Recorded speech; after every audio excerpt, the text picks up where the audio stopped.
자, 설교 제목 한번 해봅니다. 6월절은 유효기간이 지난 절기입니다. 6월절은 유효기간이 지난 절기. 한 번 더 해봅니다. 6월절은 유효기간이 지난 절기입니다. 6월절은 유효기간이 지난 절기입니다. 오늘의 본문 말씀은 이스라엘 자손들이 두 번째의 6월절을 지키는 내용을 소개하고 있습니다. 그들이 지킨 첫 번째 6월절은 출애굽을 하던 그 긴박한 밤에 애굽 땅에서 지켰던 6월절이었습니다. 그리고 다시 1년이 지난 후 이제 그들은 자유의 몸이 되고 하나님의 백성이 되어서 시내산 광야에서 두 번째 6월절을 지키게 됩니다. 6월절은 이스라엘 자손들이 지키는 절기 중에서 가장 중심이 되는 신앙의 절기요 가장 중요한 절기입니다. 왜냐? 6월절은 이스라엘 자손들이 430년간의 애굽의 종살이에서 구원함을 얻은 은혜를 기념하는 신앙의 절기이기 때문입니다. 여러분, 이스라엘 자손들이 누리는 이 모든 은혜와 복은요 사실상 출애굽으로부터 시작이 됩니다. 만일에 출애굽이 이루어지지 않았다고 한다면 이스라엘 자손에게는 희망이 없었을 것입니다. 우리나라도 일제 강점기라고 하는 치욕의 역사가 있습니다. 나라의 주권을 잃고 또 백성들이 창시 개명을 하며 신사 참배를 강요받았습니다. 특히 일제 강점기 때 우리나라 백성들은 남자는 강제 친용에 끌려가고 또 여자는 위안부로 끌려가서 엄청난 순환을 당했습니다. 여러분, 우리나라의 행복과 우리나라의 희망은요 일제의 강점기로부터 해방을 얻었기 때문에 가능한 일입니다. 해방이 있었기에 나라가 존재하고 자유가 존재하고 또 각자의 인생과 삶의 행복이 존재하는 것입니다. 우리 민족이 해마다 광복절을 지키는 이유가 되는 것입니다. 그러나 이스라엘 자손들이 애굽에서 받았던 그 고통은 사실 우리가 일제 강점기 때 그 고통보다 더 컸었습니다. 그들의 종살이는 강제 노역은 기본이고 심지어 이스라엘 자손들이 남자아이를 출생을 하면 나일강에 던져 죽이도록 명령까지 내렸던 일이 있습니다. 그럼 여러분, 이 흉악한 압제와 또 고통으로부터 벗어나지 못한다고 한다면 삶에 무슨 희망이 있겠습니까? 감사하게도 오직 하나님 은혜만으로 이스라엘 자손들은 애굽의 종살이와 바로의 박해로부터 완전히 벗어나게 되었습니다. 그들은 자유의 몸이 되고 자유의 신분이 되었습니다. 더더욱 그들에게는 나라를 이루고 가정을 이루고 각자의 삶을 살아갈 수 있는 땅이 주어졌습니다. 그 무엇보다도 그들에게는 전능하시고 거룩하신 하나님께서 그들과 함께 하시는 거룩하고도 신령한 은혜까지 함께 누리게 되었습니다. 중요한 것은 이스라엘 자손들이 누리는 이 모든 은혜와 복은 출애굽 사건으로부터 시작이 되었다고 하는 사실입니다. 출애굽의 은혜가 아니면 이스라엘 자손들에게는 희망이라고 하는 이 단어가 존재할 수가 없었습니다. 당연히 이스라엘 자손들의 역사와 또 그들의 인생에는 출애굽 사건에 대한 감사가 가장 두텁게 자리를 잡고 있는 것입니다. 6월절은 이스라엘 자손들이 출애굽 사건을 기념하며 또 하나님께 감사를 드리는 절기입니다. 당연히 6월절은 이스라엘 자손들의 신앙과 그들의 인생에서 가장 중요한 신앙의 절기가 되는 것입니다. 이뿐만이 아닙니다. 6월절이 가지고 있는 구속사적인 예표와 구속사적인 상징성은 이스라엘 자손들이 누리는 현실적인 은혜와 복보다도 훨씬 더 가치가 있는 일입니다. 6월절은 이스라엘 자손들이 애굽과 바로의 압제로부터 구원함을 얻은 은혜를 기념하는 신앙의 절기입니다. 당연히 이 절기는 죄와 사망과 저주의 압제 속에서 인생을 살고 있는 타락한 인류가 예수 그리스도의 구속의 은혜로 구원함을 얻고 또 예수 그리스도의 구속의 은혜를 누리는 일을 미리 바라보게 하는 예표와 그리고 상징성을 가지고 있는 것입니다. 이스라엘 장자들을 살리기 위해서 6월절에 희생이 된 어린 양은 인류의 구속을 위해서 자기의 몸을 속죄의 제물로 드리신 예수 그리스도를 예표하고 상징하고 있습니다. 자, 그럼 여러분, 6월절이 가지고 있는 현실적이며 영적인 무게감이 얼마나 크겠습니까? 자, 예수 그리스도의 구속의 은혜 안에서 구원함을 얻은 저와 여러분들의 인생에서 희망의 기초가 되고 또 행복의 기초가 되는 일이 무엇입니까? 우리 주 예수 그리스도 안에서 하나님께서 우리를 구원하신 은혜입니다. 구원의 은혜는 영생의 시작이며 또 구원의 은혜는 하나님 나라의 출발점이 됩니다. 구원의 은혜는 우리가 하나님의 자녀가 되는 거룩한 터가 되고, 또 구원의 은혜는 하나님 우리와 함께 하시는 임마누엘의 든든한 기초가 되는 것입니다. 당연히 저와 여러분들에게는 이 구원의 은혜에 대한 감사의 표현이 늘 하나님께 있어야 합니다. 그 표현의 중심이 되는 일이 뭐냐면 교회가 하나님께 드리는 주일의 공예배입니다. 하나님께서는 이스라엘 자손들에게 규례를 주시면서 유월절을 지키도록 명하셨습니다. 만일에 정당한 이유가 없이 유월절을 지키지 아니하는 자가 있다면 이스라엘 공동체 안에서 끊어지도록 명하셨습니다. 본문 13절 말씀을 보면 그러나 사람이 정결하기도 하고 또 여행 중에도 있지 아니하면서 유월절을 지키지 아니하는 자는, 쉽게 말하면 정당한 이유 없이 해외에 긴박한 일로 여행을 갔다든지 아니면 자기 자신에게 부정한 일이 생김으로 말미암아 어쩔 수 없이 신앙의 공동체 안에 참여하지 못하는 이런 일들을 제외하고는 유월절을 지키지 아니하는 자는 그 백성 중에서 끊어지리니 이런 사람은 그 정한 길에 여호와께 헌물을 드리지 아니하였으므로 그의 죄를 담당할지다. 그래서 유월절을 지키지 아니하면 이것이 죄라고 성경은 분명히 규정하고 있고, 또 그런 죄를 지었기 때문에 이스라엘 공동체에서 추방을 당하고 하나님의 언약의 백성에서 끊어지게 하는 것입니다. 이스라엘 자손들이 출애굽을 한 지도 어느덧 1년이라고 하는 세월이 지났습니다. 1년 동안 그들은 하나님께서 그들과 함께 하시는 놀라운 은혜의 역사들을 체험하며 살아왔습니다. 시내산에 도착해서 그들은 하나님께서 시내산에 임재하시는 거룩한 영광을 친히 목격하며 하나님의 음성까지도 그들은 다 듣게 되었습니다. 하나님의 언약의 말씀인 십계명을 얻고 또 각종의 규례들을 세우시는 하나님의 계시도 이스라엘 자손들은 받았습니다. 특히 그들은 하나님의 명령에 따라서 성막을 건축하고 또 성막 시대와 제사의 시대를 맞이하는 하나님의 구속사의 큰 은혜를 누리는 새로운 역사를 맞게 됐습니다. 이제 그들은 어엿한 하나님의 백성이 된 것입니다. 그러니 여러분, 이스라엘 자손들이 시내 광야에서 맞이하는 두 번째 유월절이 얼마나 감동적이겠습니까? 하나님께서는 이스라엘 자손들이 느끼고 있는 이 감동을 가지고 두 번째 유월절을 지키도록 명령을 하십니다. 본문 1절과 2절 말씀을 보면 애굽 땅에서 나온 다음 해, 지금 이게 1년이 지났다는 말입니다. 첫째 달에 여호와께서 시내 광야에서 모세에게 말씀하여 이르시되 이스라엘 자손에게 유월절을 그 정한 길에 지키게 하라 그랬습니다. 중요한 것은 유월절을 지키는 방법입니다. 하나님께서는 유월절을 지키는 방법까지도 일일이 세세히 그리고 분명하게 말씀으로 다 주셨습니다.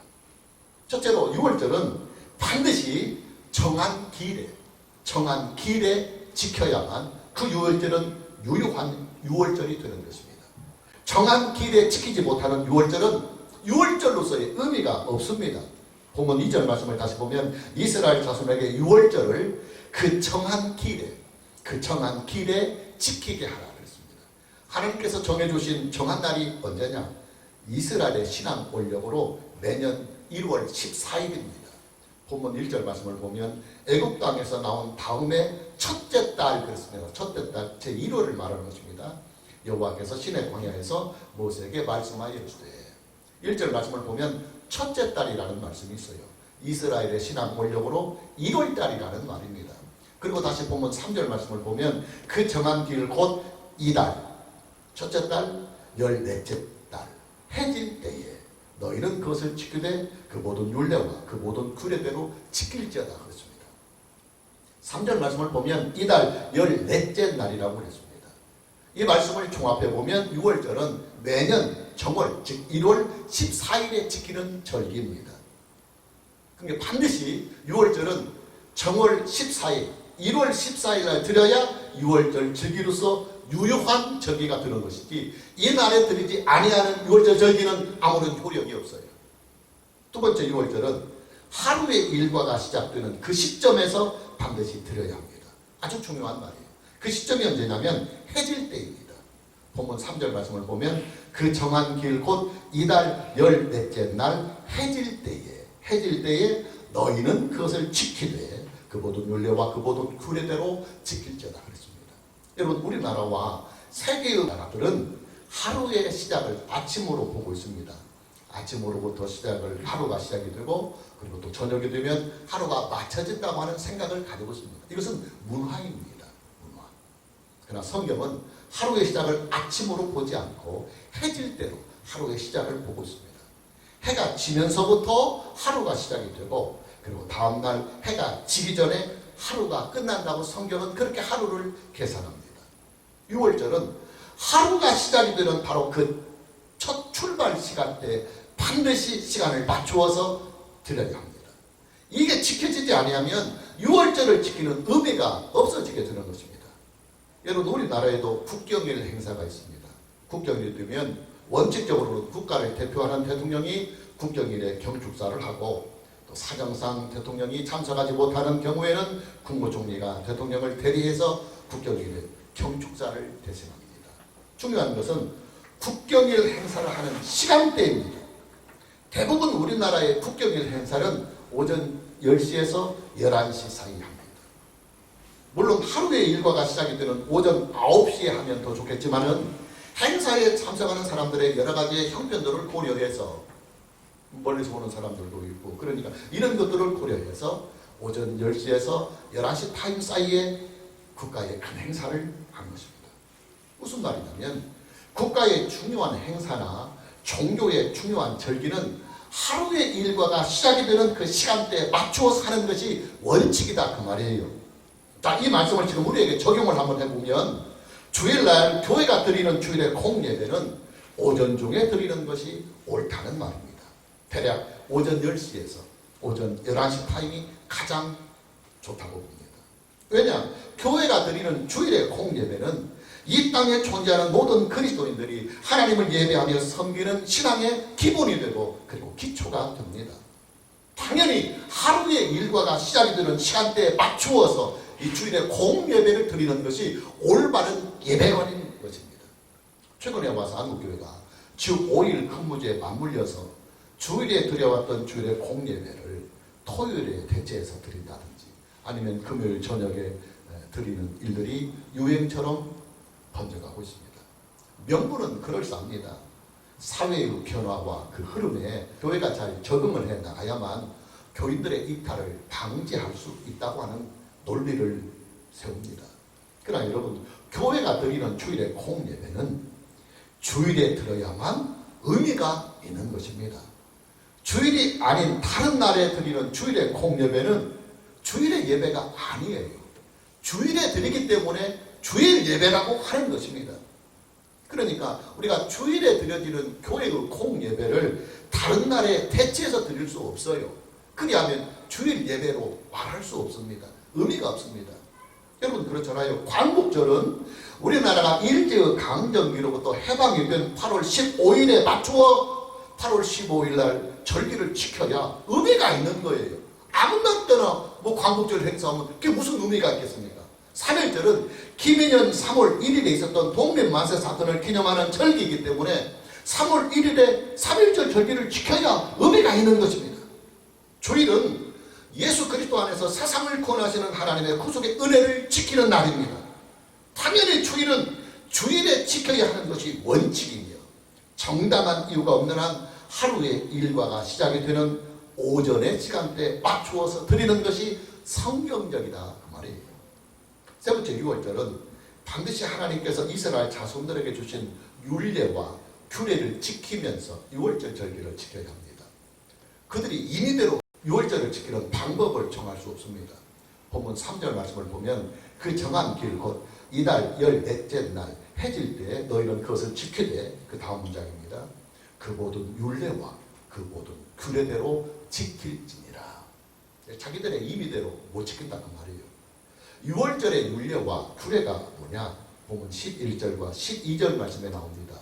둘째 달 14째 날 해 질 때 그것을 지켜서 어린 양의 무교범과 쓴 나무를 아울러 먹을 것이요 아침까지 그것을 조금도 남겨두지 말며 그 뼈를 어린 양의 뼈를 하나도 꺾지 말아서 6월절 모든 율례대로 지킬지니라 그랬습니다. 6월절에는 6월절 음식을 반드시 먹어야 합니다.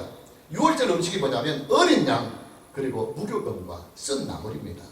여기에서 어린 양은 우리의 구속을 위해서 자기의 몸을 하나님께 속죄의 제물로 드리신 예수 그리스도의 몸을 상징합니다. 무교병 역시도 죄가 없고 흠이 없으신 예수 그리스도의 몸을 예표하고 상징하고 있습니다. 그리고 쓴나물은 애굽에서의 그 쓰디쓴 아픔과 고통을 잊지 않기 위해서, 그런 고통을 구원하신 하나님을 바라보게 하기 위해서 먹는 음식이 바로 쓴나물입니다. 특히 중요한 것은 6월절에 어린 양을 잡을 때 반드시 뼈를 꺾어서는 안 됩니다. 이게 아주 중요한 겁니다.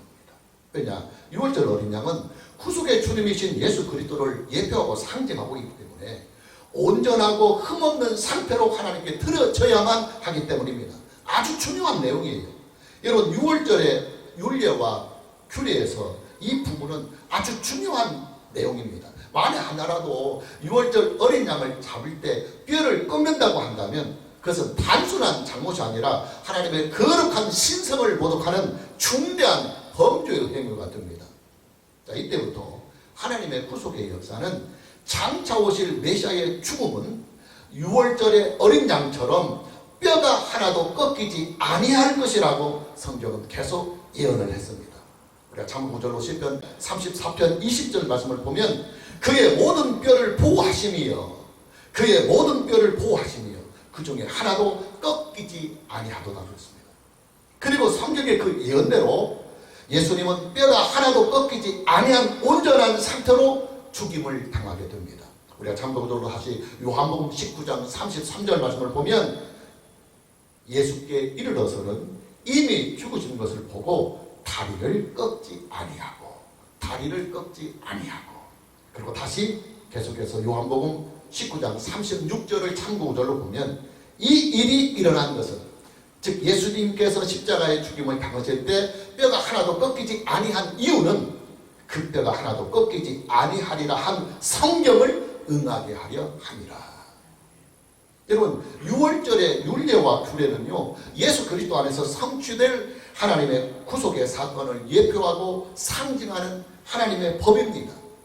당연히 6월절을 지키는 이스라엘 자손들은 6월절의 율례와 규례에 담겨있는 이 구속사의 예표와 상징들을 충실하게 나타내주고 그리고 지켜주어야만 6월절을 지키는 의미가 제대로 나타나는 것입니다. 만일에 이것이 안 되면 6월절을 지키는 의미가 전혀 나타나지 아니하는 것입니다. 자, 이 말씀을 우리의 신앙에 한번 적용을 해봅시다. 여러분, 기독교의 신앙은요, 전적으로 오직 하나님의 기록된 말씀인 성경대로만 믿는 신앙이 기독교 신앙입니다. 기독교 신앙은 우리의 임의대로 믿는 신앙이 아닙니다. 오직 하나님께서 우리에게 주신 신앙의 법인, 신앙의 원전인 신구약 성경 66권만을 기초로 하고 기본으로 하고 토대로 하고 터로 삼아서 오직 성경대로 믿는 것이 기독교 신앙의 특징입니다. 만일에 성경대로 우리가 예수님을 믿지 아니하면 그 믿음은 오히려 하나님의 거룩하신 신성을 모독하는 범죄의 행위가 됩니다. 이 우상숭배예요. 우상숭배. 하나님을 예배하는 일도 마찬가지입니다. 성경이 우리에게 가르쳐주고 있는 기독교의 예배는 영과 진리로 드리는 예배입니다. 아주 중요합니다. 영과 진리로 드리는 예배입니다. 이방 종교들이나 미신들이 행하는 것처럼 막 짐승을 잡아서 제사를 드리거나 아니면 우상을 만들어 놓고 형상을 만들어 놓고 그 앞에서 기도를 하고 찬송을 하고 예배를 하는 행위들은 하나님의 거룩하신 신성을 모독하는 행위입니다. 왜냐하면 하나님의 본체와 하나님의 실체는 영으로만 존재하시는데 그 영으로만 존재하시는 그 하나님의 실체를 생명이 없는 물체로 바꾸어서 그것을 하나님처럼 예배하고 그 앞에 기도한다고 하는 것은 하나님의 거룩하신 신성을 모독하는 아주 참담한 죄가 되는 것입니다.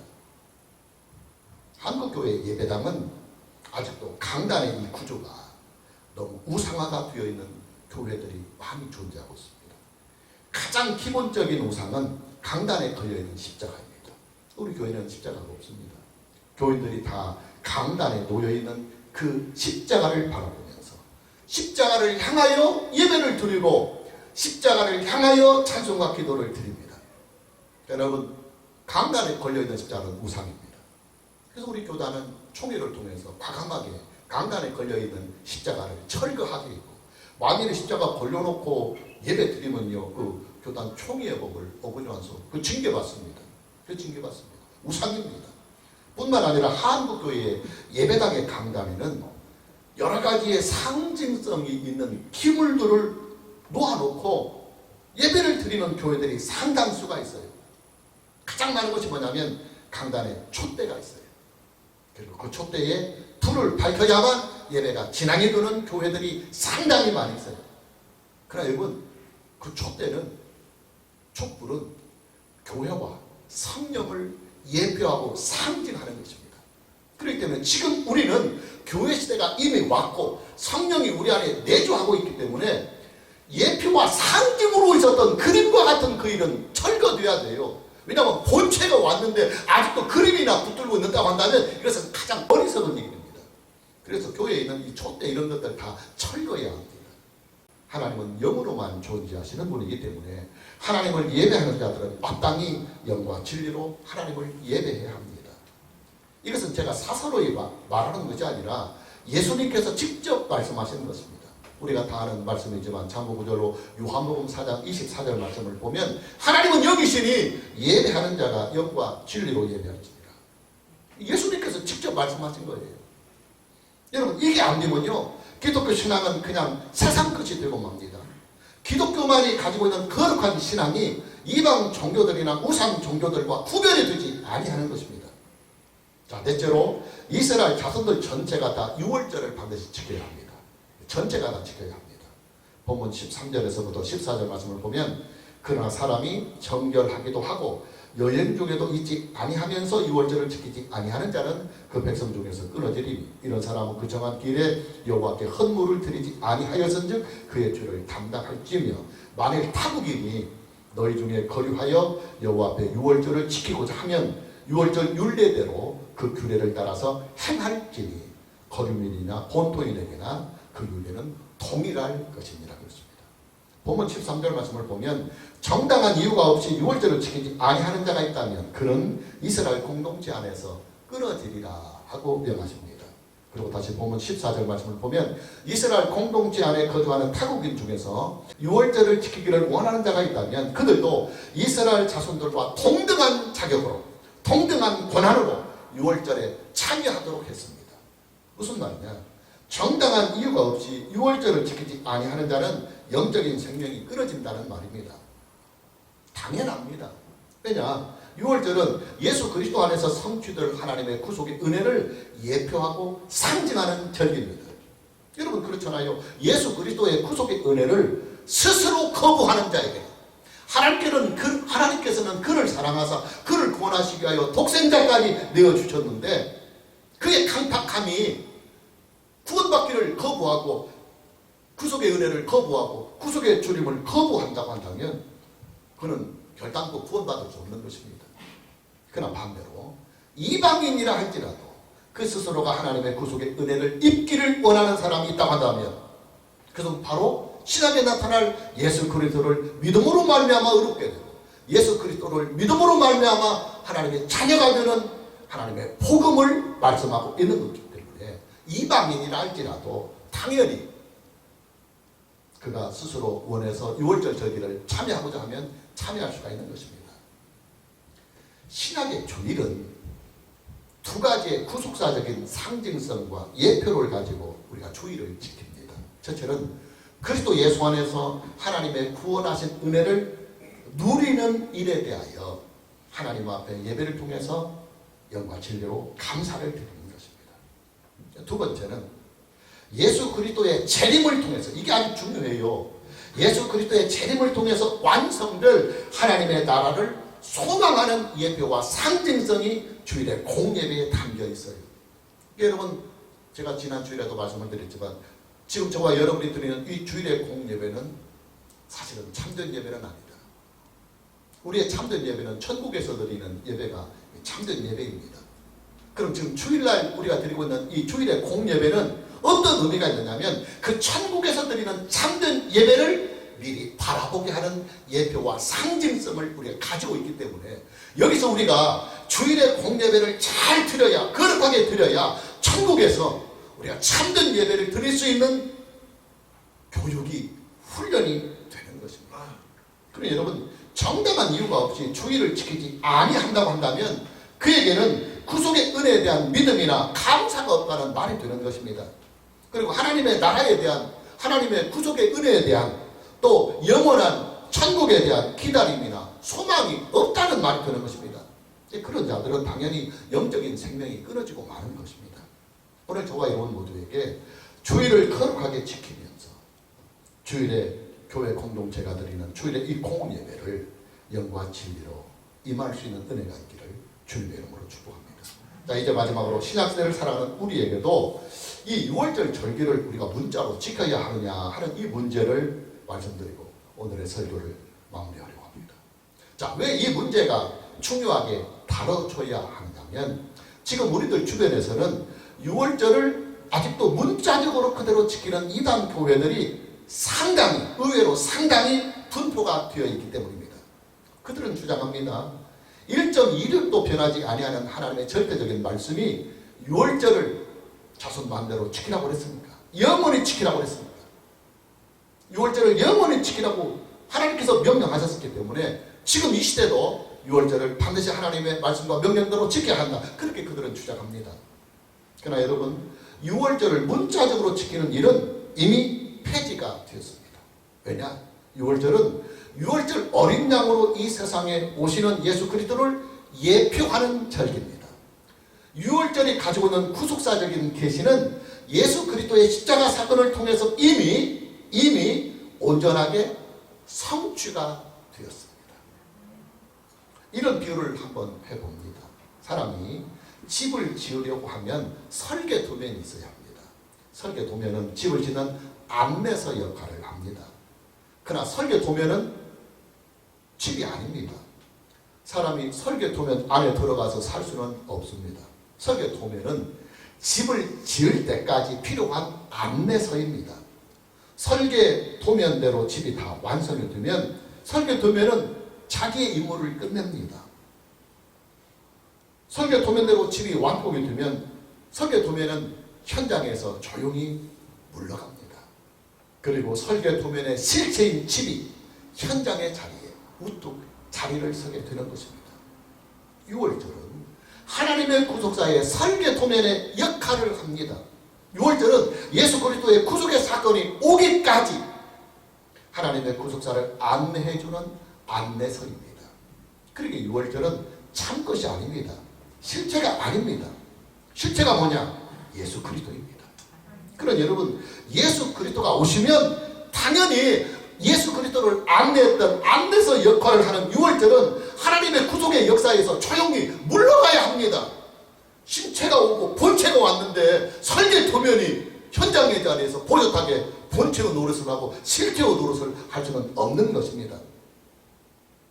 지금 우리가 살고 있는 이 시대는 실제이신 예수님이 이미 오셨습니다. 오셨을 뿐만 아니라 구속의 일을 이미 다 완성하셨고 그리고 이루셨습니다. 우리의 구속을 다 이루신 예수님은 지금 성령으로 말미암아 예수님을 믿는 자들 안에 내주하여 계십니다. 6월절의 실체이신 예수 그리스도께서 우리 안에 계시는 것입니다. 여러분 6월절을 지키라고 하는 이 명령은 유효기간이 있습니다. 유효기간이. 그 유효기간이 언제까지냐면 예수님께서 구속의 일을 이루시기 이전까지 6월절 절기는 존재하는 절기입니다. 6월절의 예표와 상징이 이미 온전히 다 성취된 우리 시대에는 6월절은 문자 그대로 지키는 절기가 아닙니다. 6월절의 실제이신 예수 그리스도의 구속의 은혜 안에서 하나님을 예배하는 주일로 지금 우리는 6월절 절기를 지켜야 하는 것입니다. 여러분 우리가 예수 그리스도를 믿는 일에도요 믿음의 수준이 있어요. 믿음의 수준이. 6월절을 지키는 구약의 이스라엘 자손들의 믿음은 장차 오실 예수 그리스도를 믿음으로 바라보면서 믿는 것입니다. 그림을 보고 실체를 이렇게 되겠다 하고 아직 실제와 본체는 오지 않았지만 안내서를 보면서 장차 오실 예수 그리스도를 바라보는 믿음으로 믿었습니다. 그러나 지금 우리는 이미 우리에게 오셔서 구속의 일을 다 이루신 예수 그리스도를 성령 안에서 연합한 믿음으로, 내 안에 예수님이 성령 안에서 내주하시는 믿음으로 지금 예수님을 믿고 있는 것입니다. 믿음의 수준 차이가요, 하늘과 땅 차이 납니다. 이뿐만이 아닙니다. 유월절을 문자로 지켰던 이스라엘 자손들의 믿음은 예표와 상징으로 있는 예수 그리스도를 믿었습니다.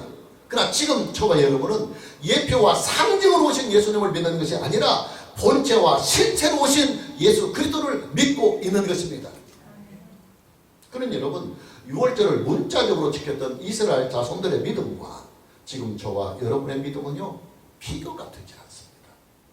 이스라엘 자손들의 믿음은 유치원생들의 믿음이었다고 한다면 지금 저와 여러분들의 믿음은 박사과정에 있는 믿음이기 때문입니다. 자, 마무리합니다. 저와 여러분이 지키고 있는 주일은 하나님의 구속사를 에센스로 다 담아놓은 종합적인 신앙의 절기입니다.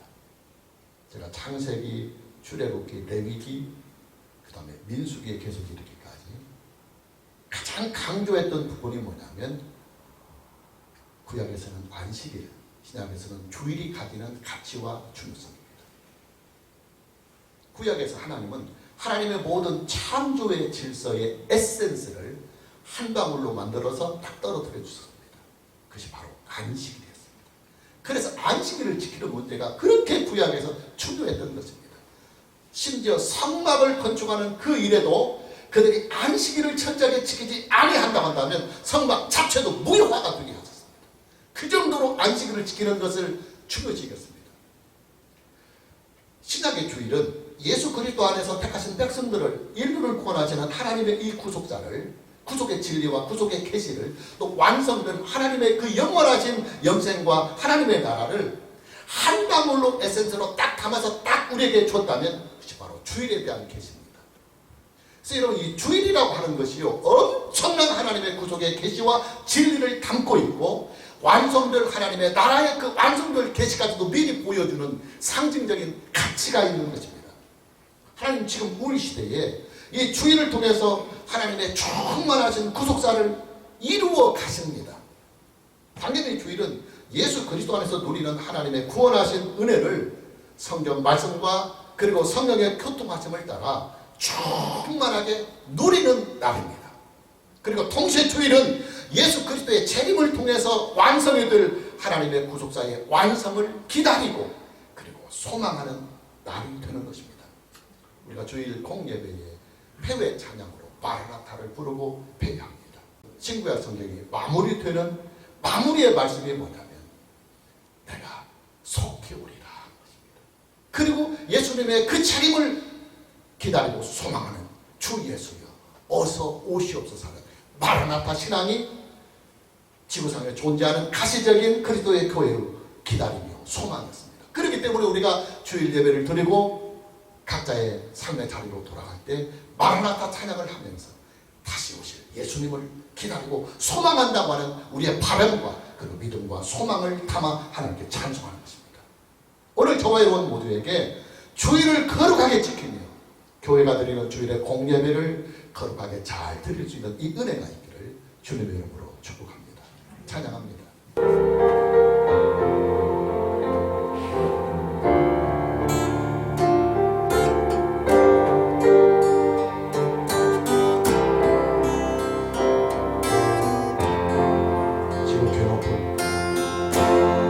지극히 높은 주님의 나 지성소로